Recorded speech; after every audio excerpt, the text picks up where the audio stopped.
Dungeon Masters of Reddit, which of your sure why nots had the biggest unintended repercussions? I threw in a random NPC passed out at the tavern. Everyone was meeting it to discuss their B&D job. Next thing I know, the party is following him home, staking out his house, etc. Turns out the fact that he had a purple coat on was too interesting, and my initial campaign got scrapped so they could defeat the purple coats who were plotting to take over the government. Who knew? I had an alchemist and a tinkerer/engineer in one of my games.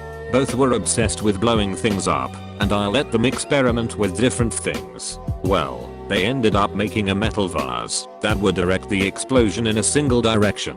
I thought they would use it to nuke bad guys. One session they were trekking through a mountain pass, and I had intentionally taken out a bridge that was the only way across a gorge to force the players to go through a mountain pass, which was basically the next 2 sessions. They ended up using said vase they had made before to create a rocket sled. I gave them a really high DC to succeed. Nat 20. The whole party flew over this gorge hanging onto a sled for dear life. Welp, there goes 2 weeks of prep work and the next 2 sessions. It screwed me, but it was definitely a memorable moment.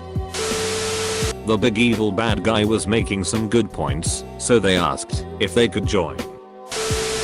Character wanted a deck of many things-esque D20 that manifested random magic effects when rolled. Sure, why not? One of the bad effects was everyone had to make a save, and if they failed, they became hostile towards the character.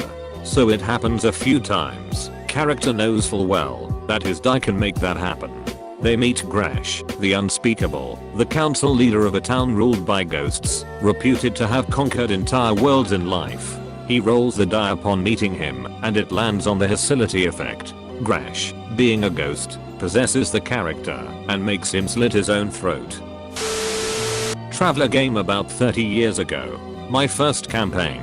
Players decided to rob a bank on a high-tech domed/airless, significant later, world in the Spinward Marches. To defeat security, they befriended, then poisoned an Imperial Marine, and stole his power armor and fusion rifle. I allowed it, like a fool. They robbed the bank, but the Marine had been reported missing, and so the military and police were both closing in. After a running firefight, they made it to their ship, and made some ridiculous rolls to not get shot down. By this time, the body count was in 3 figures and thief pissed off everyone with a gun within several AUs. So, by the time they exit the dome, they're intercepted by several naval ships, including a cruiser. They had no chance, and they knew it. The only sensible thing to do was surrender and be boarded. They knew that too. So of course they dived the ship straight into the main dome, burning it to 5 grams. The dome blew, and everything died, including my idiot players and my campaign. 6 million people dead. Still the biggest atrocity I've ever seen in a tabletop RPG. Learned a lot from that one. Edit. Thanks for the gold, kind strangers. I had a trap laid in waiting of a bunch of orcs and wargs that were posing as beggars. My awful good cleric offered to give the maiden money and asked if there was anyone hurt. I rolled with it, thinking a room would be a better trap for them. He then proceeded to heal the aging leader, gaining his trust and the respect of the gang. The ranger did some animal handling to clean the wargs up and make them healthier. They then had a loyal group of street thugs to gather info off of. This then spun off into a side campaign of only orcs that was crazy fun, and was used for fill-in when I wasn't able/ready to DM for a session. Edit. This story blew up. Context. I wasn't familiar with item prices, or how much gold the party had saved. This was a party of 8. Is 2,000 reasonable price for legendary magic items? Sure, why not? Cool in buying a staff of the Magi, and everyone else will buy 1 legendary magic item. *internal monologue **t. Edit. So as bad as this was, it honestly ended up making a nice boss fight later. So the 6th level characters had a bunch of legendary magic items, and were gonna go up against the big bad.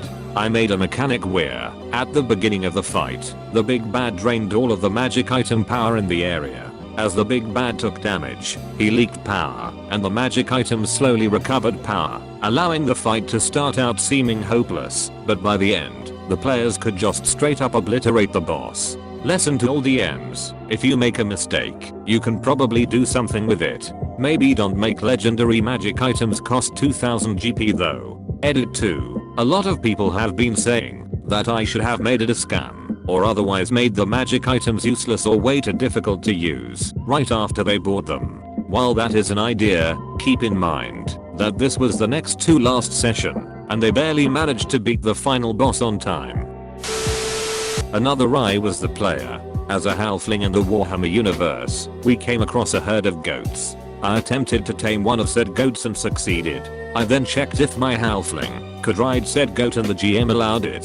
GM thought he could kill it off easily. GM was dead wrong. My halfling rode that goat into hell and back. Good times.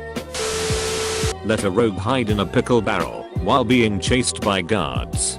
Guard noticed the displaced pickle juice and came to check it out. Rogue sneak attacks out of the pickle barrel for a critical hit and kills him. Rogue pulls him away and gets back in the pickle barrel. Kills 2 more guards like this. They ended up lugging that F***king pickle barrel through the whole dungeon, setting it up, drawing attention to it, and jacking the boxing people. Letting a real-life chemical major have access to a bunch of raw materials. Bombs for days, boys. Edit. For those wondering about metagaming and player vs character knowledge, the character was built with the science crafting equivalents to a surgeon's treat injury check. I just didn't realize how little it takes to make the world F***king burn to the ground. Science is scary. Not the DM, but I have a distinct feeling my DM is regretting allowing a new party member, who was a ship's cook, before joining our party, to set up a food cart as a cover for our party being somewhere we weren't supposed to be. Now my character and his are obsessed with getting him the proper permits for running his food cart in town. We spent probably an hour last session at the permit office, while the poor DM tried everything in her power to deny us a permit. Well, my next stop for a permit is a local legitimate businessman. Either we're going to have that food cart permit by the end of next session, or my character will suddenly and violently die under mysterious circumstances and the DM will wash her hands of the whole debacle, but damned if I'm not going to try. TL. Dr. My DM was foolish enough to tell us a story about some other campaign she heard of where the players derailed it by taking over a business in a town and running a shop for the remaining 2 years of the campaign, and somehow think that our party's response would not be challenge accepted. Update. Last night whilst playing Destiny with my DM, our chef happened to hop into party chat, and the DM just said, "Oh good, I want to run some stuff by the food cart people." Such as, how would we feel if she planned for us to franchise with the really good waterfront curry restaurant we've been eating at almost exclusively since we got to town? We're in business, folks. One of my friends asked once to be able to put spells inside of a bag of holding, and the DM went, "Why not? You can't safely retrieve them." So at the end of the day the sorcerer would any unspent spells as fireballs into the bag. End of the campaign. After putting a lot of fireballs into the bag they were up against the BBEG. He used Dimension Door to get next to the boss, and then he turned the bag inside out. Blew himself and the boss straight to hell.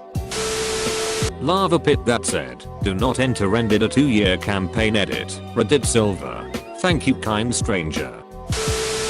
We had 2 in the party that could raise and control the dead. Ended up having half a dozen skeletons that would go first into every room. Each got their own hit rolls. If one of them was defeated by whatever it was fighting, as soon as the fight was over, they would just raise dead again and use them for the next fight, plus whatever we just fought added on to the end of the parade. We basically did nothing the whole time because the DM said sure, why not, when they wanted to have a skeleton army. I offered one of my players to earn easy XP by paying off some old lady's debt after finishing a session. The old woman was just a random NPC, but the players asked if there was anything they could do to help. I was figuring that this would just be an easy swap of money for XP. To my surprise, he started asking me really pointed questions about her interest rate, collateral, principal investments, etc. Long story short, my players ended up inventing credit cards within this campaign setting. I had to keep track of their outstanding balances, minimum payments, and interest rates for several months afterwards. let a party member throw a sword to deflect another thrown object in midair as a last-ditch effort to stop the BBG's plan. Of course it was a crit, and I had to rework my entire final act of the campaign. Not me, but a friend who was a player told me about this huge undead dungeon the DM had spent a lot of hours mapping out. DM has a nearby river, cause the party needed a last minute drink of water before going in. Why not? Turns out they rerouted the river into the dungeon in trance and had the cleric continuously bless the water flow. Obligatory player warning, and this was very much a lack of wanting to define something one way as opposed to another, but I think it counts. We get into a fight with a bunch of guards. And would basically lose thanks to the sheer numbers game and the fact our party doesn't have a dedicated healer. I'm paging the handy dandy rogue and go sifting through my inventory and find a bag of exactly 1000 steel ball bearings. Hey DM, if I were to fling, say a steel ball bearing at someone out of a sling, how much damage would it do? DM tells me it'd do a d4. I ask if it would be the same if I could get it propelled by a spell strong enough to easily shove a half orc 10 feet.